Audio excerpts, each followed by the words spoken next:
నా మీద కుట్రలు ఎప్పటి నుండి ప్రారంభమైనాయి?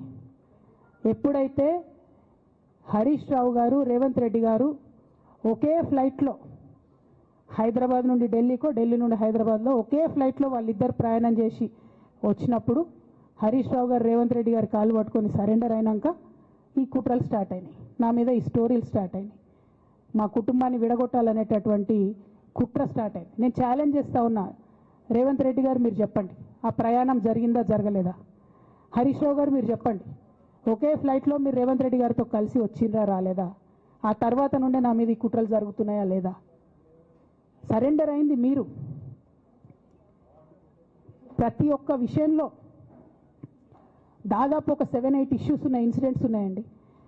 అఫీషియల్ పిఆర్ఓ ట్వీట్ చేస్తాడు, Congress party official PRO tweet చేస్తాడు, ముఖ్యమంత్రి గారు పిఆర్ఓ, ఈ పాల వ్యాపారంలో అవినీతి జరిగిందని. తెల్లారి 2-3 పేపర్లలో వస్తుంది, 3వ రోజుకి మాయమైపోతుంది.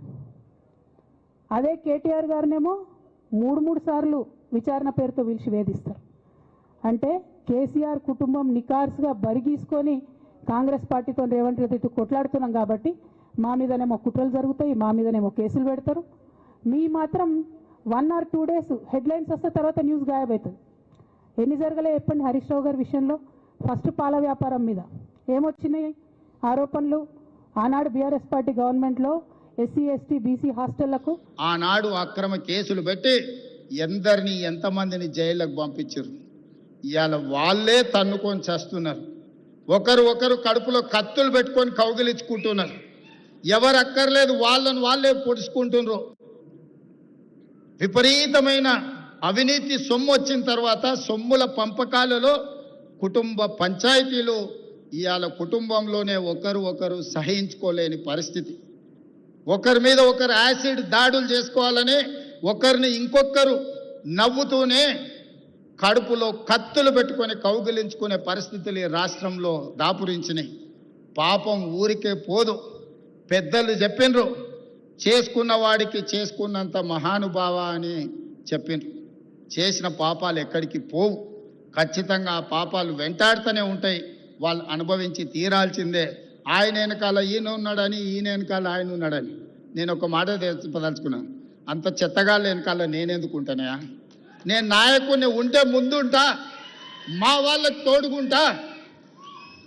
వాళ్ళ కుటుంబాలు వాళ్ళు కత్తులతో పొడుచుకొని హరీష్ రావు, సంతోష్ రావు వెనకాల రేవంత్ రెడ్డి ఉన్నాడు అని ఒకరంటే, లేదు కల్వకుంట్ల కవిత గారు వెనకాల రేవంత్ రెడ్డి ఉన్నాడని. మీరంతా దిక్కుమాల్లో అని తెలంగాణ ప్రజలు బండకేసి కొడితే మీ వెనకాల ఎవడన్నా బుద్ధున్నోడు ఉంటాడా? అన్నం తినవాడు ఎవడన్నా మీతోని ఉంటాడా? నేను ఉండేది పాలమూరు జిల్లా 4 కోట్ల తెలంగాణ ప్రజల వెనుక ఉంటా, తోడుంటా, వాళ్ళ కోసం పని చేస్తా. నాకంత సమయం లేదు ఇంత పనికిమాలతో కలిసి, లేకపోతే మీకు మీరే పంపకాలలో వచ్చిన పంచాయతీలు మీరే పొడుచుకుంటారు. మేము చూస్తే చాలు. జరుగుతున్న పరిణామాలు అందరికీ తెలుసు. దయచేసి మీ వివాదంలోకి, మీ కుటుంబ పంచాయతీలనో మీ కుల పంచాయతీలనో మమ్మల్ని లాగకండి. మాకెలాంటి ఆసక్తి లేదు. మిమ్మల్ని ఎప్పుడో ప్రజలు తిరస్కరించిండ్రు. మీరు కాలం చెల్లిన 1000 రూపాయల నోటు లాంటి వాళ్ళు. కాలగర్భంలో కలిసిపోతుంది ఆ పార్టీ. ఒకప్పుడు జనతా పార్టీ కూడా గొప్ప పేరుండే, కానీ జనతా పార్టీ కనుమరుగైంది. ఆ తర్వాత తెలుగుదేశం పార్టీ ఒక అద్భుతమైన పార్టీ, చాలామందికి అవకాశాలు కల్పించిన పార్టీ. కొంతమంది కుట్రల వల్ల ఆ పార్టీ కూడా ఈరోజు తెలంగాణలో ఒక సమస్యను ఎదుర్కొంటుంది. మరి ఇన్ని దుర్మార్గాలు చేసిన మీరు మాత్రం ఎట్లా మనుగడ సాధిస్తారు? ప్రకృతి అనేది ఉంటుంది, ఆ ప్రకృతి శిక్షిస్తుంది.